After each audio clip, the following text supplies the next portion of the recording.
there. Welcome to PSW's latest webinar. This one is entitled Outreach and Communications for Pharmacies and Pharmacists. Everyone has a story to share. What's yours? This is Carrie Trafskin at the Pharmacy Society of Wisconsin, and today I want to welcome Maggie Baum, who's a communications professional that we've been working with through the Wisconsin Pharmacy Quality Collaborative, through a grant that we've been supported by through the Center for Healthcare Strategies. So without further ado, I will let Maggie take over.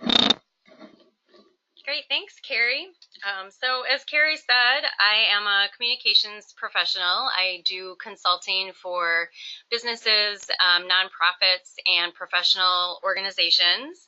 And I have been in business for about 20 years now, so the communications landscape has changed significantly over time. But that said, there's still a reason that I went into communications. That's because I'm terrible at math and science. So while I'm sure many of you are good at math and science, communications might not be your strong suit.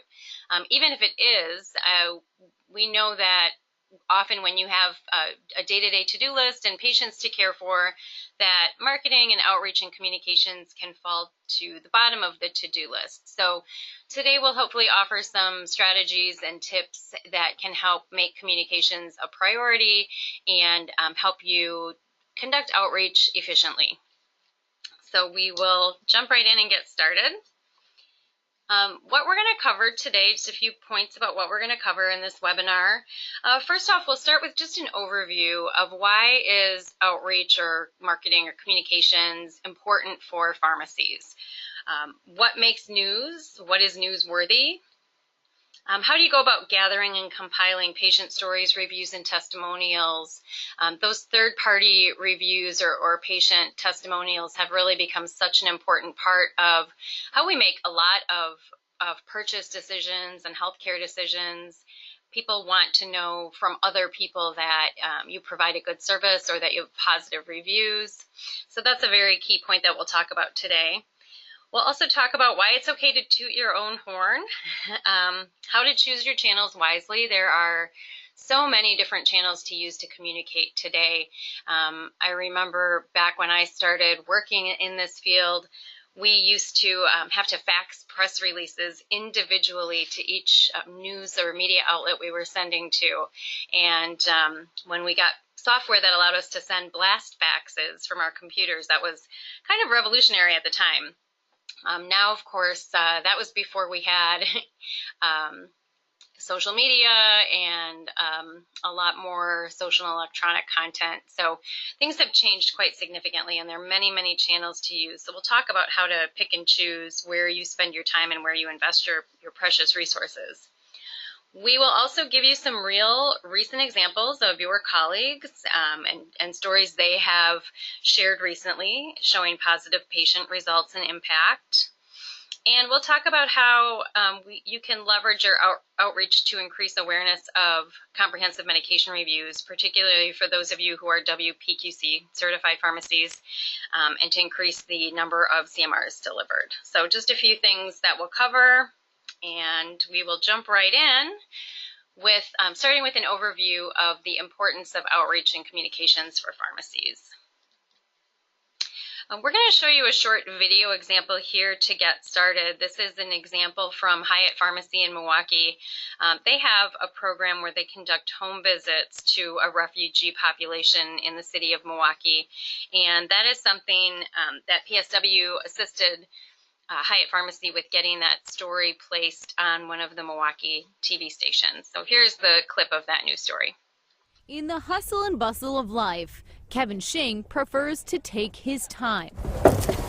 The Hyatt pharmacist sees just 4 to 5 patients a day, and he goes to their homes. Good morning. The one-on-one checkups are part of the Pharmacy Society of Wisconsin initiative to serve the underserved. They can identify where there are needs for medication improvement, whether that be taking people's medications, adherence, whether it be problems with side effects, getting people off of medications. Make sure everything's going well and it's on the right track, okay? Patients are referred by community health advocates. Many in Milwaukee are Rohingya refugees referred by Unite MKE. Let's start this medication, okay? Malik Abdul is a diabetic. He takes 7 pills every morning and another 2 every night. Yes, a lot. A lot to manage, made more difficult because Malik doesn't speak or read English. A Hyatt pharmacist and translator work together to manage Malik's meds. I draw the lines last time. Does it work? Unlike the busy pharmacy counter, there are no distractions and no rush. We can see what their life look like, what the house setting look like, and what are the things that actually is keeping them away from taking their medication or even taking medication correctly. Since 2012, pharmacists statewide have made close to 10,000 visits, Very good, very good. providing quality care at a comfortable pace. In Milwaukee, Amy DuPont, Fox 6 News. Okay, so that, as we said, that was an example from Fox 6 in Milwaukee, and we'll refer back to that throughout the webinar. We can use that as an example to connect back to with some of the key points we'll be talking about. So as we get started, some outreach tips to keep in mind. Outreach and communications is not just for consumer products. It's a little bit easier and can be more tangible to think about how do we market a pair of running shoes, or how do we market a new hair care product or a new food item.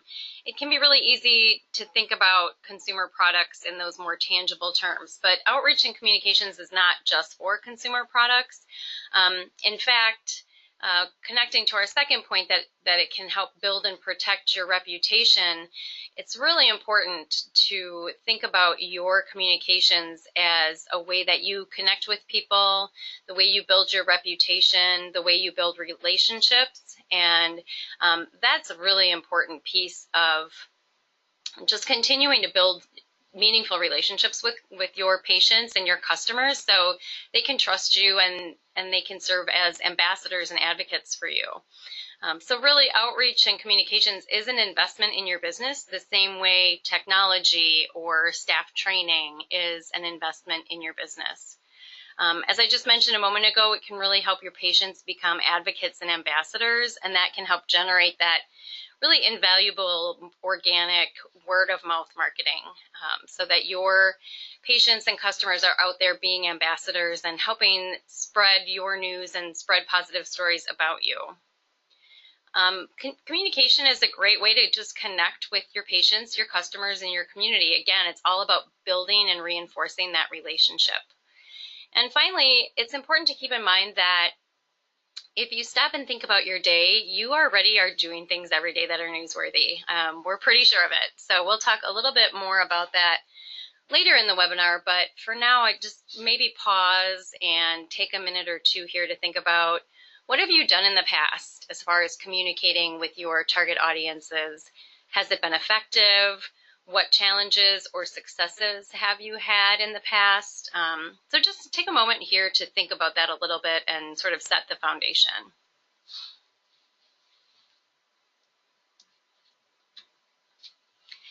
So I'm thinking about what's your story. You'll see on the left side of your screen, you really have this big area that is your whole competitive landscape. And to get at the heart of your story, really consider 3 primary questions. What do you offer? What is your value proposition? So what do you do specifically that brings value to the audiences you serve? And moving down from that, how are you different? So considering your competitors and your competitive landscape, how are you different from some of the other pharmacies or pharmacists in your market? And then finally, to further differentiate you, not only how are you different, but why are you better? Why is your service better? How do you elevate things sort of to the next level so that what you're doing sets you apart in a positive way and puts you ahead of the competition? So more food for thought there. In terms of defining your target audience, you might want to jot down really who your primary audiences are. By nature of your business, you all have patients and prescribers you work with. Depending on where you are based, but really no matter where you are based, you have a surrounding community, whether that's a small, more rural community or a larger metropolitan or urban community. Some of you probably work primarily in long-term care settings, and no doubt all of you also have a need to communicate with caregivers. More and more with our aging population, caregivers are playing a key role in facilitating getting patients to the pharmacy or picking up and helping manage those prescriptions. So it's important to realize that when you're communicating with these different audiences, you likely need to use different messages, different tactics, and different channels for that communication to be effective. The way you communicate with your prescribers is not the same way you communicate to a caregiver who comes into your pharmacy. So those messages really need to be specific to the particular audience you're trying to reach. So many channels, so little time. As I was alluding to before, we live in an age of information overload. So your patients and your community, your constituents, your target audiences, they are being bombarded pretty much all day, every day by thousands, if not millions, of different messages competing for their attention. So how do you choose your channels so that you are getting through? Some of the different channels we use to communicate, obviously right now, website, social media, and email or e-newsletters are a really significant way many of us communicate with our target audiences. There's also that face-to-face communication that happens in pharmacy or in store.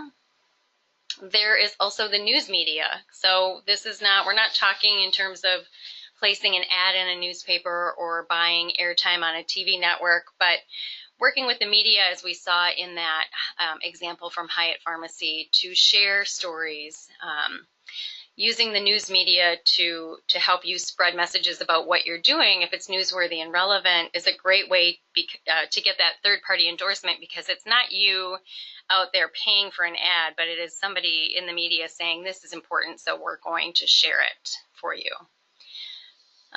Your community relations programs and charitable giving programs can also be a channel for communication. So perhaps, just as an example, the team at your pharmacy does a run walk every year or a food drive every year. That's also a channel of outreach. And then again, that word of mouth relationship and buzz building, that can happen organically when your patients and customers become ambassadors for you and are out there advocating and helping generate that word of mouth buzz.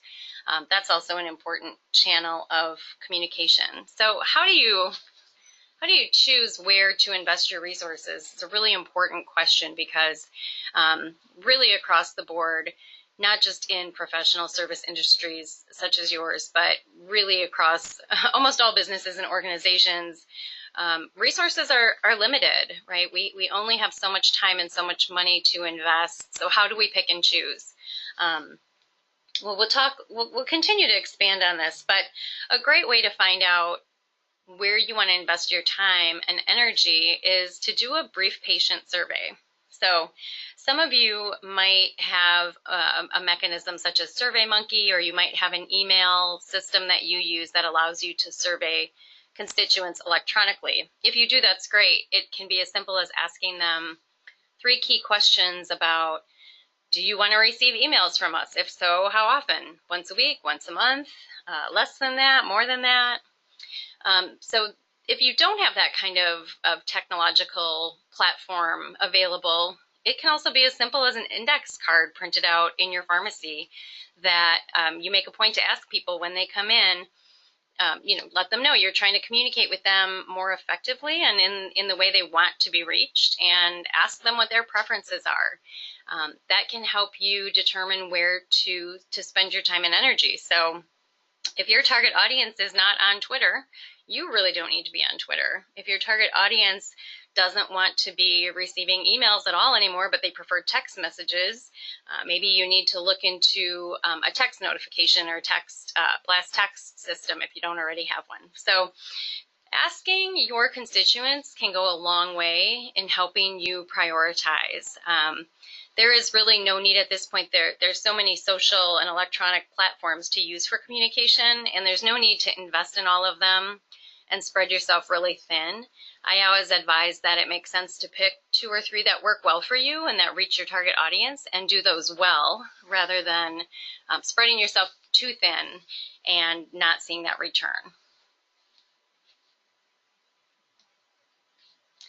I want to spend a couple minutes here talking about reviews and testimonials because, as we mentioned earlier, what other people say about you is really, really important. That word of mouth, spreading the word is really important. And because of a little thing called the internet, reviews now also live on and on, sort of into infinity. So it's really important that if you do have a platform where you are getting reviews, such as Google or Facebook, it's very, very important to make sure you're monitoring that on a regular basis. So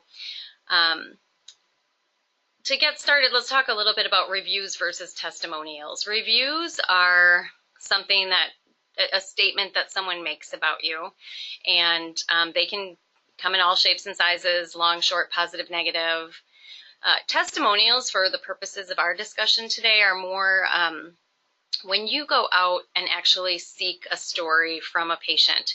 Perhaps you have a great relationship with someone, or you were able to significantly help them with an important change or update, or a gain of efficiency, or perhaps streamlining or getting off of some of their meds. We consider, for our purposes, testimonials being more when you go seeking out a story from a patient. Reviews typically they're not always solicited, but they can be. So reviews can also sometimes happen without you making an ask, but with people just proactively going online and sharing their opinion. Regardless, you should always be ready to respond to reviews. So if you are using, if you haven't checked, you should Google your pharmacy name and check if you have any Google reviews. Perhaps you do, perhaps you don't, but you should always be monitoring that and be ready to respond, especially to bad feedback, but also to good. It's great to give that positive reinforcement, and responding to positive reviews can also be a great additional relationship building tool.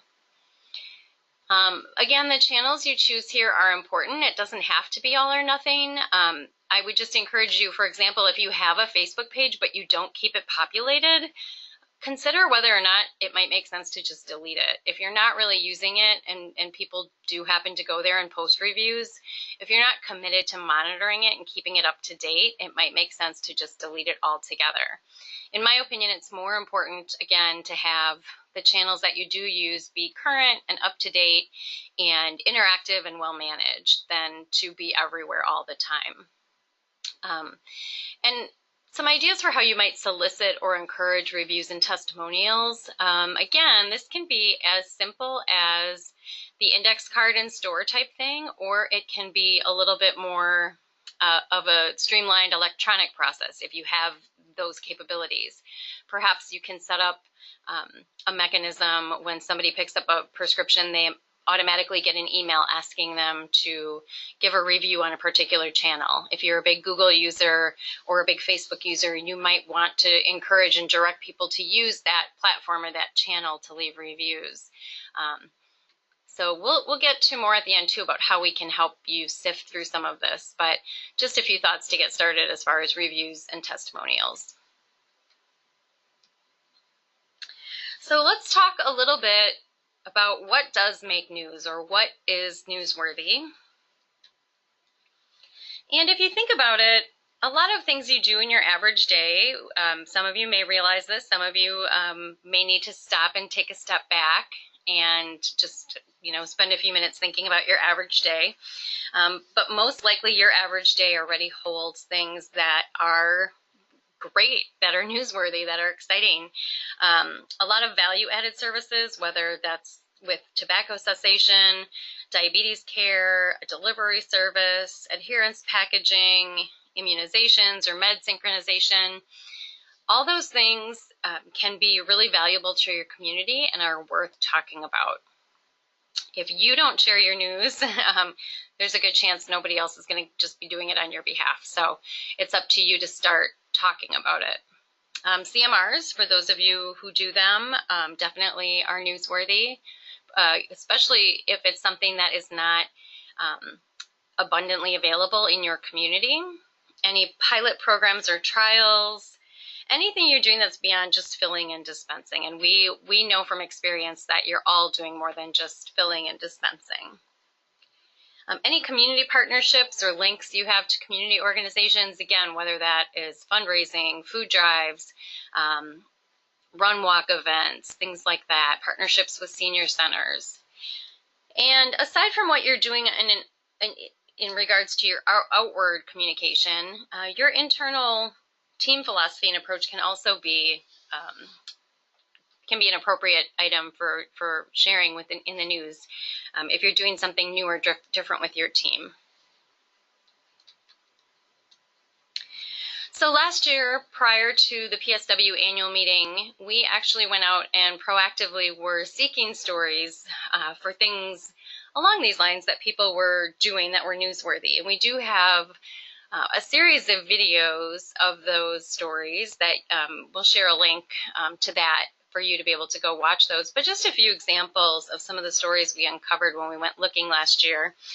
There's a great partnership in Dane County with the United Way, in which the Pharmacy Society was helping facilitate comprehensive medication reviews for older adults to help keep them safe and independent in their own homes. In Boscobel, a Boscobel pharmacy, they run a Weight Watchers program and actually basically ask participants to put them out of business. So the Weight Watchers program was actually helping some folks in that community lessen the number of prescriptions they were taking and lessen the number of drugs they were taking. So that was a great positive outcome and worth sharing. In Mount Horeb, a pharmacy there actually was partnering with a local senior center and some other organizations to bring CMRs out to the community. At Good Value Pharmacy, they participated in a hypertension pilot program and achieved great results. They had 100% participation and were able to engage patients in better managing their own care. So there are a whole host of different stories that we will again share a link to those videos so that you can see some of those live and in action and hear those patients and pharmacists talk about some of those examples. So thinking about what makes news, how do you turn your ideas into action? Well, first of all, again, let's reiterate, what is your story? Is it coordinating with the local falls prevention program? Is it team building or workplace enhancements? Is it value-added services, community connections, participating in a pilot program, CMRs, all kinds of things to think about there as far as what is your story. So how and where do you share it? So in the middle of this bubble, you have some cool news to share.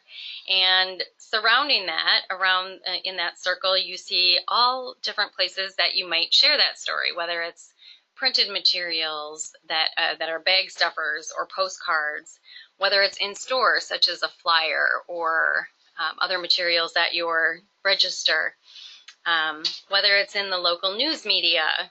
Again, going back to that example of pitching stories to the local news media, as we saw with the Hyatt example.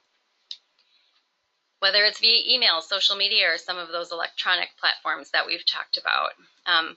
These are all places to share your stories. And just because you share it on one platform or one channel doesn't mean you shouldn't share it on others. So again, going back to that idea that people are bombarded with literally thousands of messages every day, the chances of them seeing something in their email inbox or on social media, and also seeing it in store, and perhaps seeing a story on the local news media, Best case scenario, if they do see it all those places, great. It might actually resonate and stick. It takes a few times usually for people to hear or see something and have it actually stick and resonate with them. And then really surrounding all of these places to share stories are your audiences in your community. So a few things we encourage you to definitely do. Establish a formal or streamlined process to collect patient stories and testimonials, of course, considering you might need to have release forms signed and addressing any HIPAA concerns. But it can be really helpful on the front side if you have a process for collecting positive stories from patients. So again, whether that is an email that gets generated or even a postcard they can fill out or an index card they can fill out at your counter, whatever that may be, more proactively seeking out those patient stories. Their results really are the meaningful way to convey what you do and why it's important. Again, it's okay to toot your own horn. You're doing great things, and if you don't share them, they might just get lost and not get out and in the public awareness. It's great to repurpose content and share it across multiple platforms. So again, it's okay to put the same information on Facebook and send it out via email. You might just need to tweak that content a little bit based on which platforms you're sharing it on. And it's okay to pick up the phone and call the local media. If you don't know the local media outlets in your community or the specific reporters who might be interested in healthcare or what you're doing, I encourage you to check around and familiarize yourself with those outlets. Reporters are people too, and they get a lot of their story ideas from people proactively reaching out, whether it's calling them, sending an email with a story idea. Those local community stories are of interest to just about all media contacts. So how can PSW and WPQC help support your efforts? There are a lot of ways we can help, and we want to be here as a resource for you. So we can serve as a sounding board if you want to brainstorm ideas about what you're doing. We can help you develop talking points around what you're doing, suggest community partners to contact.